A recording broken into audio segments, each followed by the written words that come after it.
Shalom keluarga Kristus Cemerlang yang sangat dikasihi oleh Tuhan Yesus. Kembali lagi kita berkumpul bersama sebagai satu keluarga Allah di ibadah Minggu 19 September 2021. Bapak Ibu Saudara, apa kabar hari ini? Pastinya saya berharap dan mengimani Bapak Ibu Saudara dalam keadaan baik-baik saja tubuh, jiwa, dan roh, dalam pemeliharaan dan kemurahan Tuhan Yesus Kristus.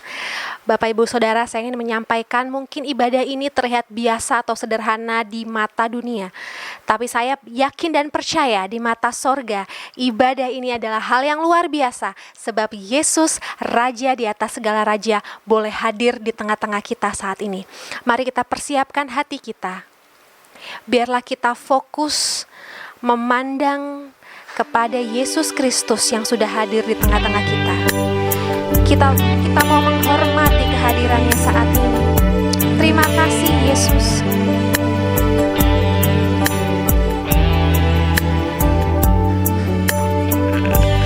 Ku datang Tuhan, ubah hatiku baru oleh anugerah yang ada padamu.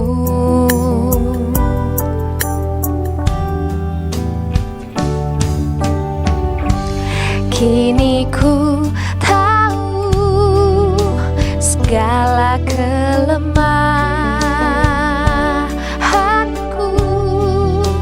akan terhapus oleh kuasa kasih-Mu. Mari jemaat Tuhan, angkat tangan kita.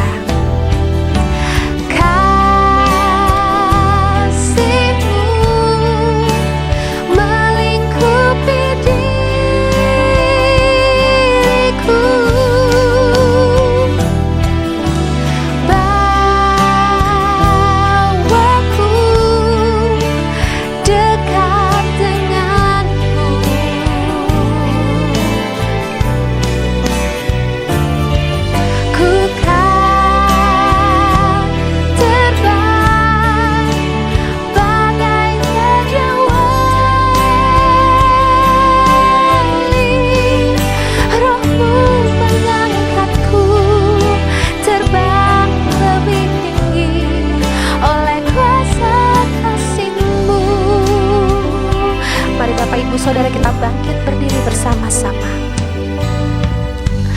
Lord, I come to you. Let my heart be changed, renewed, flowing from the grace that I found in you.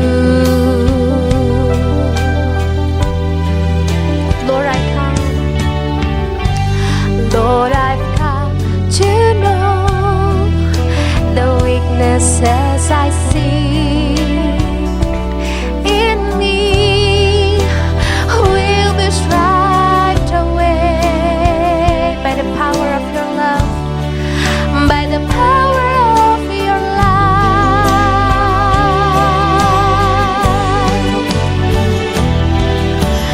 Hold me close, let your love surround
oleh kuasa kasih-Mu. Berikan kemuliaan buat Tuhan Yesus. Dia sungguh baik. Haleluya. Haleluya. Terima kasih Yesus. Kami siap untuk menerima jamuan-Mu pada hari ini. Terima kasih Bapa. Segala hormat kemuliaan hanya bagi nama-Mu. Di dalam nama Tuhan Yesus. Haleluya. Amin. Baik Bapak Ibu Saudara, masih siap untuk memuji Tuhan? Kita mau menari buat Tuhan. Sebelumnya kita kasih salam kanan dan kiri kita. Kita katakan, mari menari buat Tuhan Yesus. Amin.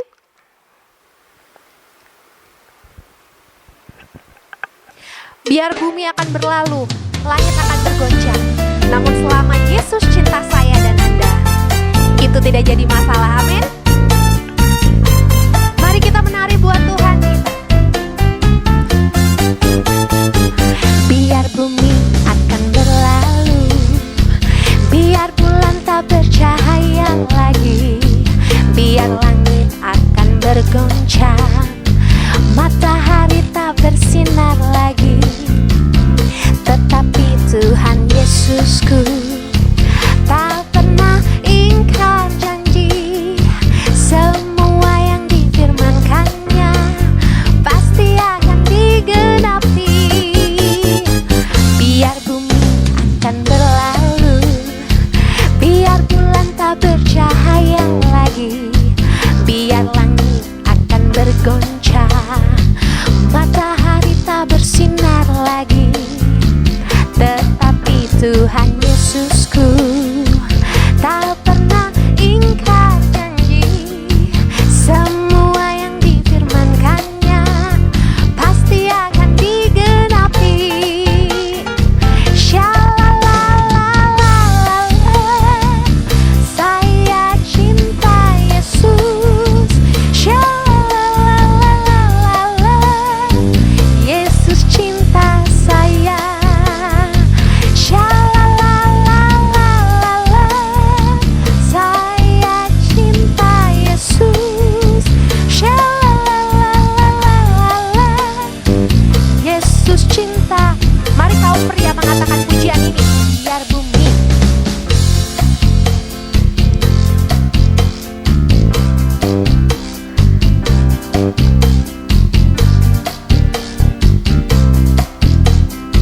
yang wanita katakan, tetapi Tuhan Yesusku tak pernah ingkar janji. Semua yang difirmankannya pasti akan digenapi. Sama-sama kita katakan, Shalalalalala, aku cinta Yesus. Shalalalalala, Yesus cinta saya. Yesus sangat mengasihi kita, amin. Oleh sebab itu, mari saudaraku, kita semakin lagi mengasihi Tuhan yang sudah sangat baik kepada kita. Katakan syalalala, shalalalalala, aku cinta Yesus. Shalalalalala, Yesus cinta saya.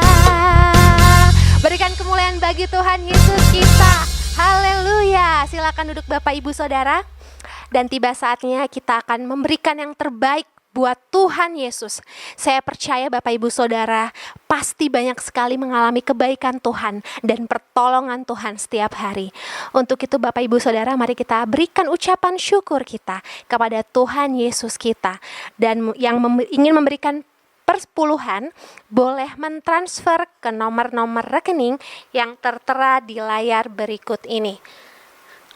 Gembala Sidang, Pendeta dan pengurus GKRI Keluarga Cemerlang juga mengucapkan terima kasih kepada Bapak Ibu Jemaat GKRI Keluarga Cemerlang yang terus setia dan rindu untuk memberikan persembahan selama ibadah online berlangsung, maupun yang telah menabur dalam hal doa, talenta dan pelayanan. Saya percaya dan saya yakin bahwa Tuhan Yesus yang akan membuat taburan Bapak Ibu Saudara berlipat kali ganda untuk menuai. Haleluya. Baik jemaat keluarga Kristus Cemerlang, GKRI Keluarga Cemerlang juga akan menginformasikan bahwa pada awal Oktober, tanggal 3 Oktober tepatnya, GKRI Keluarga Cemerlang akan memulai ibadah fisik di Gedung Teranka lantai 6 Pasar Minggu pukul 10 pagi. Bapak Ibu Saudara yang rindu untuk datang dan berkumpul beribadah bersama-sama, boleh datang tentunya dengan protokol kesehatan. Terima kasih, Tuhan Yesus memberkati. Dan tiba saatnya kita akan diberkati oleh kebenaran firman Tuhan yang akan disampaikan oleh hambanya Bapak Gayus Narwastu MTH. Terima kasih Yesus. Tuhan Yesus tidak hanya menginginkan kita untuk fokus kepada hidup kita sendiri, tapi lebih daripada itu, Dia menginginkan jiwa-jiwa yang terhilang. Mari kita memberkati bangsa Indonesia. Kita bangkit berdiri bersama-sama Bapak Ibu Saudara. Haleluya.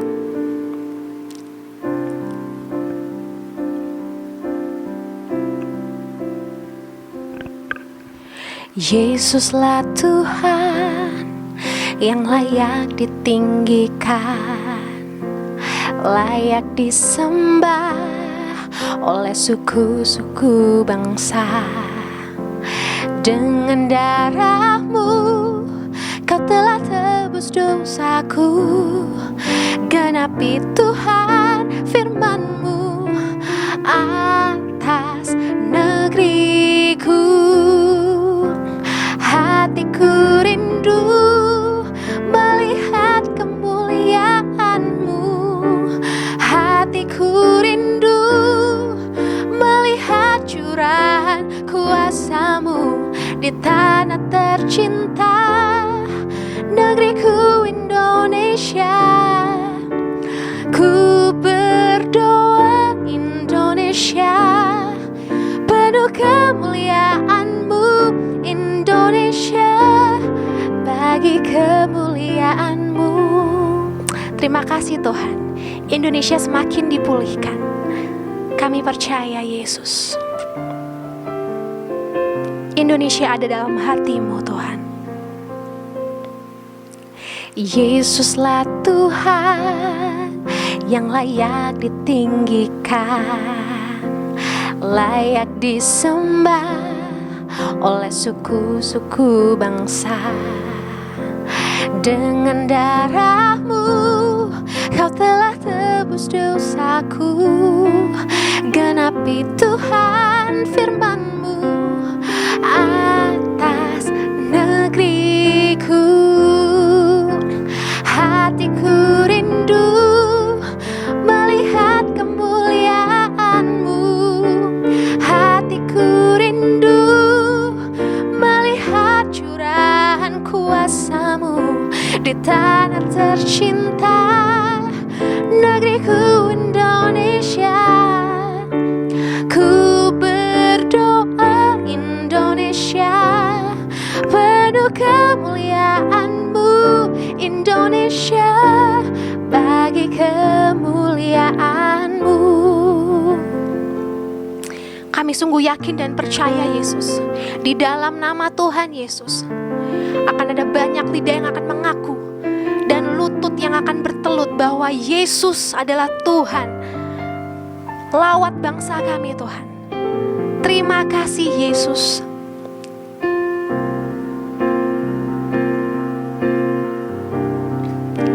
Ya Allahku, nyatakan kemuliaan-Mu. Ya Allahku, nyatakan curahan kuasa-Mu di tanah tercinta, negeriku Indonesia.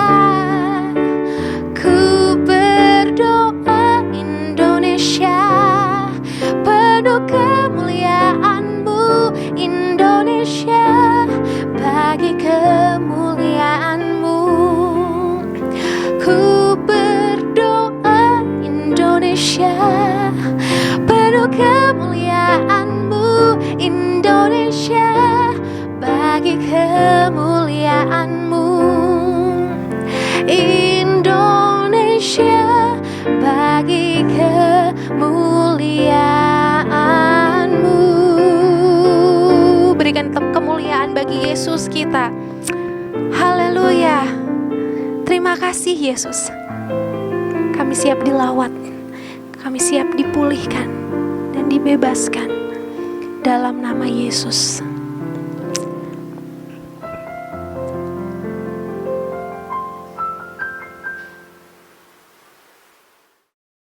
Shalom keluarga Cemerlang, kita sudah diberkati oleh pujian dan penyembahan. Kini saatnya kita akan mendengarkan firman Tuhan. Mari kita bersatu di dalam doa. Tuhan Yesus, terima kasih untuk pujian dan penyembahan. Kami percaya hati kami meluap dengan ucapan syukur dan sukacita. Saat ini kami ingin mendengarkan firman-Mu Tuhan. Roh Kudus, Engkau yang membuka hati kami, Engkau yang memimpin kami, dan Engkau yang memampukan kami untuk melakukan setiap kebenaran firman Tuhan. Terima kasih Tuhan, di dalam nama Tuhan Yesus, semua tentang Yesus Tuhan. Amin. Tema firman Tuhan pada hari ini adalah murah hati. Saya ambil dari Lukas 10 ayat 30 sampai dengan 37. Saya akan bacakan ayat ini. Lukas 10 ayat 30 sampai 37. Jawab Yesus, ada seorang yang turun dari Yerusalem ke Yeriko.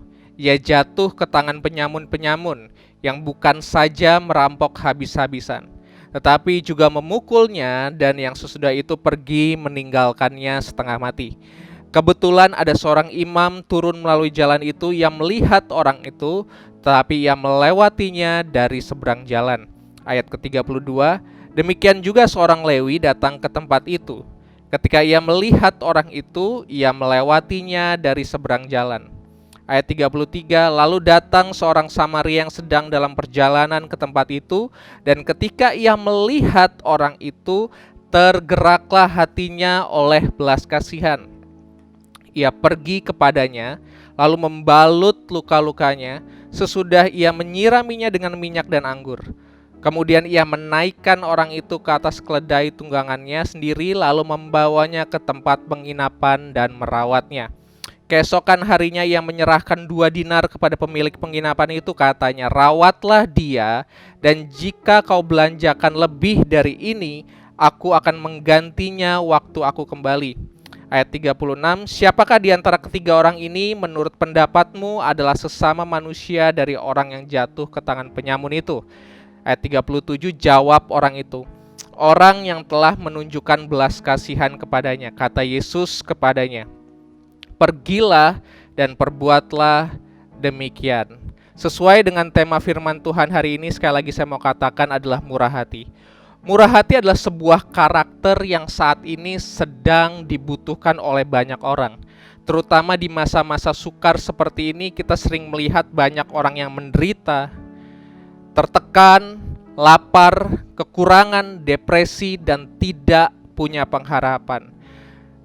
Murah hati juga identik dengan yang namanya kasih, karena firman Tuhan mengatakan bahwa kasih itu murah hati. Dan orang yang memiliki hati yang sangat murah hati, maka dia tidak tahan untuk memberikan berkat yang Tuhan berikan dalam hidupnya untuk dibagikan ke orang lain. Karena buah dari orang yang murah hati adalah memberi. Sekali lagi saya katakan bahwa buah dari orang yang murah hati adalah memberi. Tapi muncul sebuah pertanyaan, apakah orang yang memberi bisa memberi tanpa mengasihi? Saya katakan bisa. Jikalau seseorang memberi kepada pengemis atau kepada pengamen, mungkin tidak ada kasih dalam hatinya. Tetapi orang yang mengasihi atau orang yang murah hati tidak bisa tidak pasti memberi. Sekali lagi saya mau katakan, orang yang murah hati, orang yang penuh dengan kasih tidak bisa tidak pasti memberi. Dan ketika kita mengatakan bahwa kita memberi, tidak harus identik dengan yang namanya uang. Tetapi kita bisa memberi dengan yang namanya waktu, tenaga, motivasi, semangat, doa, pengampunan, sukacita, nasihat, teguran, dan lain sebagainya. Selama hal itu membangun untuk kehidupan orang banyak. Nah, di sini kita akan belajar 3 hal, prinsip-prinsip murah hati. Kita akan belajar 3 hal, sekali lagi prinsip-prinsip murah hati. Yang pertama, murah hati adalah suatu sikap hati. Saya mau katakan sekali lagi, murah hati adalah suatu sikap hati. Saya ambil ayatnya dari ayat ke-30 sampai dengan ayat yang ke-33. Saya akan fokus di ayat ke-33. Lalu datang seorang Samaria yang sedang dalam perjalanan ke tempat itu, dan ketika ia melihat orang itu, tergeraklah hatinya oleh belas kasihan. Sekali lagi saya membacakan ayat ini. Lalu datanglah seorang Samaria yang sedang dalam perjalanan ke tempat itu, dan ketika ia melihat orang itu, tergeraklah hatinya oleh belas kasihan. Di dalam kisah ini kita melihat ada 3 tokoh yang Tuhan munculkan. Yang pertama adalah seorang imam, yang kedua adalah seorang Lewi, dan ketiga adalah seorang Samaria yang menolong korban pada saat itu. Nah, saya mau katakan bahwa seharusnya seorang imam dan Lewi, seharusnya mereka bisa menolong. Kenapa?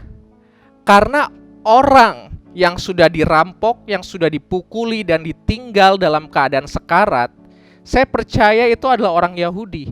Karena dia sedang ada dalam perjalanan dari Yerusalem turun ke Yeriko. Kemungkinan dia sedang melakukan atau habis melakukan sebuah kegiatan keagamaan. Dan saya mau katakan sekali lagi bahwa seharusnya imam dan Lewi bisa menolong. Kenapa? Karena mereka sebangsa dan seagama. Imam dan Lewi juga adalah tokoh-tokoh masyarakat dengan kedudukan yang penting. Mereka dianggap suci oleh banyak orang, dan mereka juga mengajarkan untuk peduli kepada sesama, bersikap lemah lembut dan penuh belas kasihan. Tetapi nyatanya, apa yang mereka ajarkan tidak sesuai dengan perbuatan mereka. Di sini saya mau katakan bahwa kemurahan hati tidak pernah muncul dari jabatan. Kemurahan hati tidak pernah muncul dari profesi. Kemurahan hati tidak pernah muncul dari yang namanya kekayaan atau kelimpahan. Tetapi kemurahan hati selalu muncul dari sikap hati yang penuh dengan belas kasihan. Kemurahan hati selalu muncul dari sebuah sikap hati yang penuh dengan belas kasihan. Jadi, saya tidak percaya kalau ada orang yang ngomong seperti ini. Saya mau murah hati kalau saya punya uang. Saya mau murah hati kalau saya punya profesi atau jabatan yang penting. Saya mau murah hati ketika saya punya kelimpahan yang bisa dibagikan kepada orang lain. Saya tidak akan percaya. Kenapa? Karena sekali lagi bahwa kemurahan hati tidak pernah timbul dari yang namanya faktor eksternal, tetapi selalu muncul dari faktor internal, yaitu apa? Muncul dari sikap hati yang penuh dengan belas kasihan. Kalau ada orang yang mempunyai gaya hidup pelit, dan ketika dia berbicara bahwa ketika dia punya banyak uang, dia akan murah hati, saya katakan itu nggak mungkin. Kenapa? Karena ketika dia susah punya gaya hidup pelit, otomatis ketika dia berlimpah, maka keinginannya akan semakin banyak, kebutuhannya semakin banyak, pemikirannya juga akan semakin luas, sehingga dia tetap akan sama, yaitu pelit. Dia akan tetap sama, kikir. Tetapi saya mau katakan, ketika seseorang dalam gaya hidupnya sudah bermurah hati kepada banyak orang, saya percaya ketika dia dikasih kelimpahan lebih, ketika dia dikasih tanggung jawab lebih, mungkin dia dikasih jabatan yang tinggi, maka dia akan tetap bermurah hati. Kenapa? Karena memang sikap hatinya penuh dengan belas kasihan. Karena memang itulah gaya hidupnya. Sama seperti Yesus, ketika Yesus mengajar, ketika Yesus melakukan mukjizat, ketika Yesus melakukan pelayanan, hatinya selalu tergerak oleh belas kasihan. Pohon yang baik selalu akan menghasilkan buah yang baik. Pohon yang buruk selalu akan menghasilkan buah yang buruk. Sekali lagi, pohon yang baik selalu akan menghasilkan buah yang baik. Tetapi pohon yang buruk selalu akan menghasilkan buah yang buruk. Poin pertama yang kita mau belajar di sini adalah murah hati adalah sebuah sikap hati. Poin yang kedua, murah hati adalah sebuah keputusan. Sekali lagi, murah hati adalah sebuah keputusan. Saya akan bacakan ayatnya dari ayat 34 sampai dengan ayat yang ke-35. Ia pergi kepadanya, yaitu orang Samaria itu, ia pergi kepadanya lalu membalut luka-lukanya. Sesudah ia menyiramnya dengan minyak dan anggur. Kemudian ia menaikkan orang itu ke atas keledai tunggangannya sendiri, lalu membawanya ke tempat penginapan dan merawatnya. Keesokan harinya ia menyerahkan 2 dinar kepada milik penginapan itu, katanya, rawatlah dia, dan jika kau belanjakan lebih dari ini, aku akan menggantinya waktu aku kembali. Poin yang kedua, prinsip dari murah hati adalah murah hati adalah sebuah keputusan.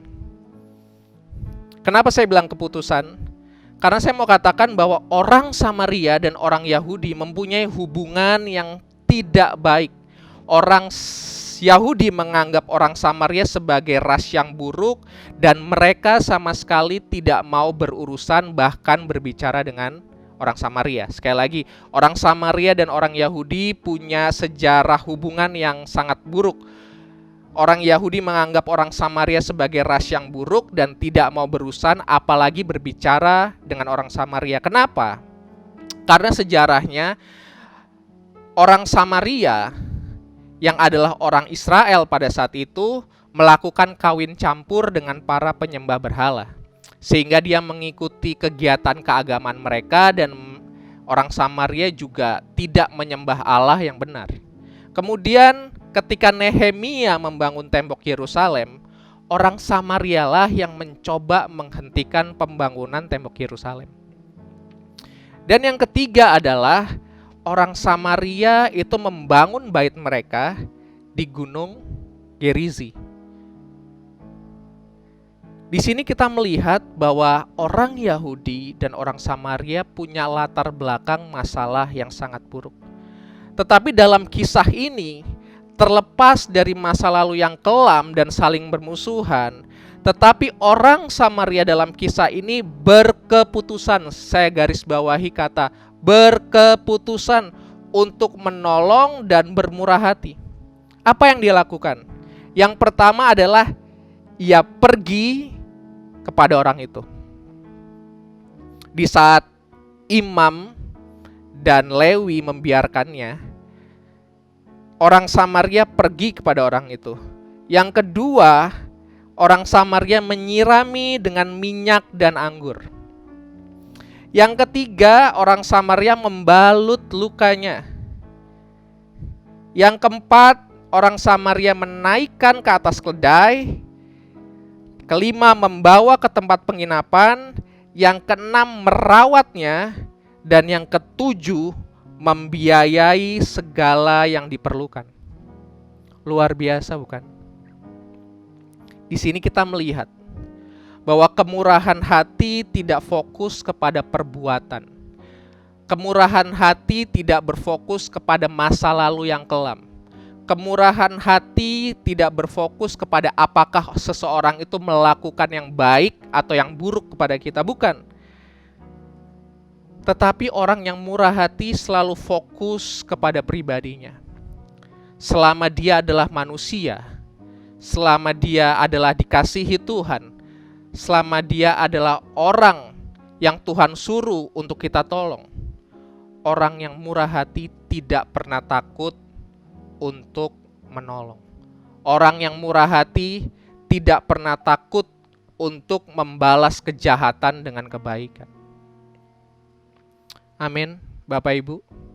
Amin, jemaat Tuhan. Jadi bersyukur Bapak Ibu, kalau masih mungkin ya ada kesempatan selama kita hidup untuk bermurah hati. Kenapa?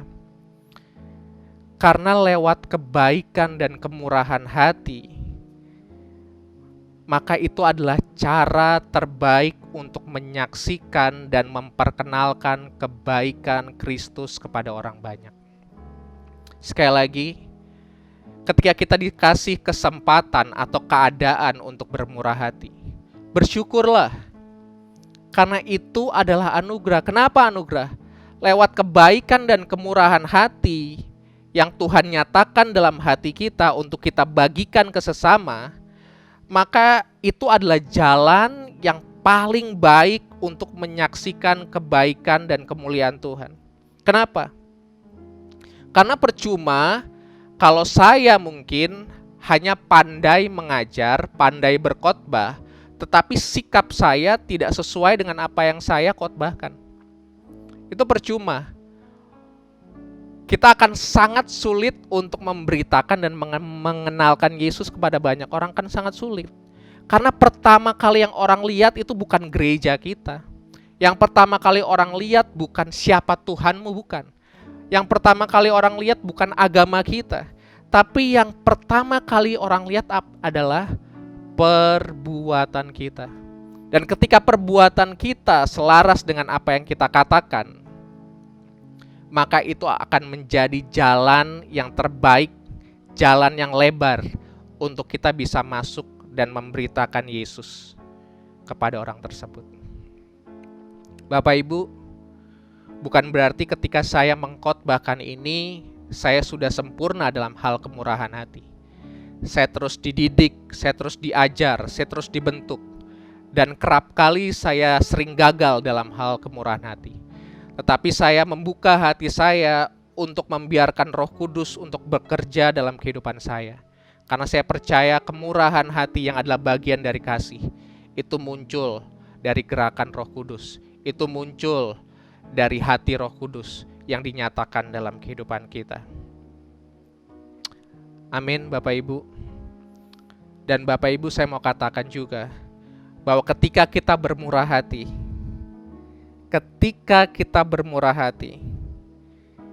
maka kita bisa memperbaiki hubungan yang rusak. Apakah itu dengan sesama? Apakah itu dengan sesama saudara? Apakah itu dengan sesama pelayanan dan lain sebagainya? Karena hanya lewat kemurahan hati, jalinan hubungan antara saudara, antara rekan sepelayanan, antara saudara, ibu dan anak dan lain sebagainya bisa tersambung kembali. Ketika Bapak Ibu mungkin menelpon orang atau memperhatikan orang atau memberikan berkat kepada orang yang mungkin sudah mencelakai Bapak Ibu, atau mungkin sudah bertindak buruk kepada Bapak Ibu atau jemaat Tuhan sekalian, maka ketika kita membalas kejahatan dengan kebaikan, itu justru akan membuat suasana semakin cair dan akan membuka hubungan yang kembali harmonis antara kita dengan orang tersebut. Dan itu yang Tuhan mau. Kita menjadi garam, kita menjadi terang bagi dunia yang sudah gelap ini. Itu poin yang kedua. Poin yang ketiga, yang terakhir, murah hati adalah respon penerimaan kasih Allah. Sekali lagi, murah hati adalah respon penerimaan kasih Allah. Saya ambil dari semua ayat ini, karena lewat perumpamaan ini kita akan belajar bahwa murah hati adalah respon dari penerimaan kasih Allah. Dari mana? Imam dan Lewi menggambarkan hukum Musa, hukum Taurat. Seorang penyamun yang merampok dan memukuli korban itu adalah iblis. Korban itu adalah manusia kita. Orang Samaria digambarkan yaitu Yesus. Ketika kita sedang ada dalam dunia ini, iblis, sang penyamun itu, merampok, memukul kita, sehingga kita sekarat dan hampir setengah mati. Di sini saya mau gambarkan bahwa karena iblis, karena tipu dayanya, kita semua berbuat dosa. Dan kita semua kehilangan kemuliaan Allah. Dan kita siap-siap menunggu kematian kekal, yaitu kebinasan kekal di neraka. Imam dan Lewi yang menggambarkan hukum Musa tidak bisa melakukan apa-apa. Ia hanya memandang, ia tidak punya belas kasihan. Dan Imam dan Lewi yang menggambarkan hukum Musa tidak punya kuasa untuk membebaskan dan membenarkan kita. Tidak punya kuasa untuk menyelamatkan dan memulihkan kita. Tetapi tiba-tiba ada orang Samaria yang digambarkan, saya gambarkan sebagai Yesus. Yesus pergi ke dunia karena kasih. Yesus membalut luka-luka kita dan menuangkan darahnya. Kalau orang Samaria menuangkan minyak dan anggur, Yesus membalut luka-luka kita, menuangkan darahnya sendiri untuk menyembuhkan kita dari kuasa dan dampak dosa. Kemudian kalau orang Samaria mengangkat korban ke atas keledai, maka Yesus mengangkat kita menjadi anak-anaknya dan menjadi pewaris kerajaan sorga. Amin. Tidak hanya itu aja. Ketika ia pergi, ketika orang Samaria itu pergi, ia meninggalkan 2 dinar untuk seluruh kebutuhan kita. Dan dia bilang, dia akan datang kembali. Sama, ketika Yesus pergi naik ke surga, ia memberikan rohnya dalam kehidupan kita. Untuk kita bisa menjalani dunia yang semakin gelap dan semakin jahat ini. Dan suatu saat dia akan kembali untuk menjemput kita semua. Jemaat yang dikasihi oleh Tuhan, mari kita renungkan. Bukankah kita sudah menerima banyak dari Tuhan? Sekali lagi, bukankah kita sudah menerima banyak dari Tuhan? Bukan hanya berbicara hal yang rohani, kita diselamatkan, kita dibebaskan, kita menjadi pewaris kerajaan surga, bukan. Tetapi juga kita sudah menerima banyak berkat secara jasmani. Mari kita renungkan sejenak. Kalau kita saat ini bisa bernafas, itu semua karena Tuhan. Kalau saat ini kita punya keluarga masih dalam keadaan sehat dan bisa melewati masa-masa sukar pada saat ini, itu semua karena Tuhan. Kalau saat ini kita masih bisa makan, kita masih bisa menyekolahkan anak, kita masih dalam keadaan sehat, itu semua karena Tuhan. Jadi di sini saya mau katakan bahwa salah atau kurang tepat kalau orang Kristen berpikiran bahwa kita memberi dari kekurangan. Sebenarnya enggak. Sebenarnya kalau kita mau merenungkan, kalau kita mau mensyukuri berkat-berkat Tuhan yang Tuhan sudah berikan dalam kehidupan kita sudah punya modal untuk membagikan itu ke banyak orang. Jadi kita bukan memberi dari kekurangan kita, bukan. Orang percaya, orang Kristen yang sudah terima Yesus sebagai Tuhan dan Juru Selamat tidak mungkin memberi dari kekurangannya. Karena dia sudah diberkati banyak oleh Yesus, baik secara rohani maupun jasmani. Dia memberi dari kelimpahan karena Allah sudah memberi banyak untuk dia. Sekali lagi, dia memberi dari kelimpahan. Kelimpahan dari mana? Yesus sudah memberkati kita, baik secara fisik maupun rohani. Ada sebuah ilustrasi. Ada seorang ayah pergi membelikan makanan kesukaan anaknya. Kemudian ketika ayah tersebut membelikan makanan kesukaan anaknya, tiba-tiba keponakan dari anak itu kebetulan datang. Terus sang ayah bilang kepada anaknya, "Nak, bagi ya makanan itu untuk saudara-saudaramu. Terus tiba-tiba anak itu bilang, "Gak mau ah, ini kan punya aku papi, ini kan punya aku pa." Langsung muncul dalam pemikiran bapak tersebut muncul, jangan-jangan dia lupa kalau itu bukan punya dia. Jangan-jangan dia lupa bahwa saya yang memberikan.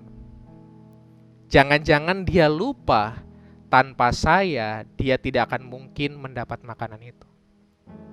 Kemudian tiba-tiba bapaknya merayu kembali dan berkata, "Nak, bagi ya makanan kesukaanmu untuk saudaramu." Kemudian tangan bapaknya mencoba mengambil makanan tersebut untuk coba dibagikan ke saudara-saudaranya. Tetapi anak ini sekali lagi mengatakan, "Gak mau. Makanan ini punya aku, papi. Makanan ini punya aku."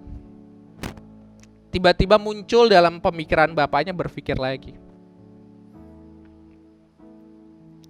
Sebenarnya ketika bapak itu mengambil makanan kesukaannya, sebenarnya bapak itu gak butuh makanan itu. Bapaknya bisa beli sendiri makanan itu. Bapaknya tidak butuh makanan itu, bapaknya bisa beli sendiri makanan itu. Tetapi ketika bapak itu mencoba mengambil dari anak itu untuk dibagikan ke orang banyak, bapak ini cuma pengen tahu respon dari anak itu. Dia ingin lihat apakah anak ini cinta pada makanannya atau cinta kepada ayahnya. Apakah anak ini bersandar atau fokus kepada makanan ini, atau anak ini bersandar atau fokus kepada perkataan bapaknya. Di sini lewat ilustrasi ini kita belajar bahwa mari kita jangan lupa sama pemberi berkat. Karena Tuhan tidak pernah lupa dalam memberkati kita. Sekali lagi, mari kita jangan lupa sama pemberi berkat, sang sumber berkat. Karena Tuhan tidak pernah lupa dalam memberi berkat. Tuhan gak butuh apa yang kita punya saat ini. Dia udah punya semuanya. Tetapi Tuhan ingin lihat apakah kita menjadi hamba mamon atau menjadi hamba Tuhan. Apakah kita mau fokus kepada berkat, apakah kita mau fokus kepada sang pemberi berkat. Dan saya percaya ketika kita fokus kepada sang pemberi berkat, maka Tuhan sanggup untuk melimpahkan segala berkat baik jasmani terlebih lagi rohani dalam kehidupan kita. Tuhan terlebih sanggup untuk mencurahkan itu semua. Tetapi satu hal yang saya mau katakan, jangan fokus kepada upah yang kita akan terima ketika kita memberi. Karena masalah berkat, masalah upah, masalah reward, itu seharusnya tidak ada dalam pikiran kita, tapi itu ada dalam pikiran Tuhan. Dan ketika itu ada dalam pikiran Tuhan, Tuhan tidak mungkin lupa untuk memberkati kita. Yang harusnya ada di dalam pikiran kita adalah memberi dan membagikan berkat itu kepada orang banyak. Bagian kita adalah memberi dan membagikan itu kepada orang banyak. Bagian Tuhan adalah memberi berkat dalam kehidupan kita. Ingat, kita sudah diberkati banyak oleh Tuhan. Tuhan sudah memberkati kita. Bahkan ketika kita tidak setia, Dia tetap memberkati kita. Mari kita terus membagikan kebaikan dan kemurahan Tuhan, sehingga banyak orang melihat bahwa Yesus adalah Tuhan yang benar-benar hidup dalam kehidupan kita. Mari kita bersatu dalam doa. Tuhan Yesus, kami sudah mendengarkan firman Tuhan. Biarlah firman ini menjadi benih yang siap untuk ditabur, bertumbuh, dan berbuah sampai 100 kali lipat. Roh Kudus pimpin kami, ajar kami, bantu kami, tolong kami. Sehingga kami bisa mempraktekkan firman-Mu ini dalam kehidupan kami sehari-hari. Tuhan, kami juga berdoa secara khusus bagi jemaat yang sedang sakit atau yang sedang lemah tubuh. Tuhan, Engkau yang memberikan kesembuhan, Tuhan, Engkau yang memberikan kekuatan, Tuhan, Engkau yang memberikan pemulihan. Karena Engkau sanggup melakukan mukjizat sampai saat ini dan sampai selama-lamanya. Berkati jemaat Tuhan yang saat ini mungkin sedang ada dalam masalah. Tuhan, Engkau berikan jalan keluar. Engkau berikan juga kekuatan. Engkau juga berikan solusi yang terbaik bagi jemaat Tuhan yang saat ini sedang mengalami masalah. Kami juga berdoa secara khusus untuk gereja Tuhan dimanapun gereja Tuhan berada, terutama gereja GKRI Keluarga Cemerlang. Pakai gerejamu ini, kami percaya gerejamu sudah diurapi, sudah penuh dengan kuasa otoritas yang dari Tuhan, sudah penuh dengan kuasa dari Roh Kudus. Biarlah gereja ini terus menyatakan kemuliaan-Mu. Engkau juga memberkati Bapak Gembala, para pendeta, para evangelis, pengurus sampai jemaat. Biarlah lewat hidup mereka banyak jiwa-jiwa yang semakin mengenal Tuhan. Berkati para pemerintah-pemerintah dari tingkat yang paling tinggi sampai tingkat terendah. Untuk TNI Polri, untuk para dokter dan para pekerja kesehatan. Tuhan, Kau juga memberkati dan memberikan kekuatan dalam kehidupan mereka. Terima kasih Tuhan, terima kasih Yesus. Kita sangat diberkati oleh firman Tuhan ini. Dalam nama Tuhan Yesus, semua tentang Yesus Tuhan. Mari kita akan mengakhiri ibadah kita hari ini.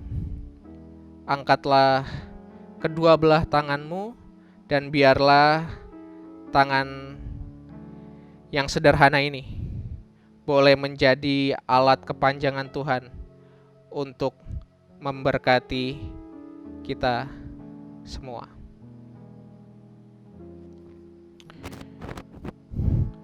Sungguh hatinya melekat kepadaku, maka aku akan meluputkannya. Aku akan membentenginya sebab ia mengenal namaku. Bila ia berseru kepadaku, aku akan menjawab. Aku akan menyertai dia dalam kesesakan. Aku akan meluputkannya dan memuliakannya. Dengan panjang umur akan kukenyangkan dia dan akan kuperlihatkan kepadanya keselamatan yang daripadaku. Amin. Selamat hari Minggu. Selamat menikmati kasih dan berkat Tuhan, dan selamat menjadi berkat bagi banyak orang. Tuhan Yesus memberkati kita semua.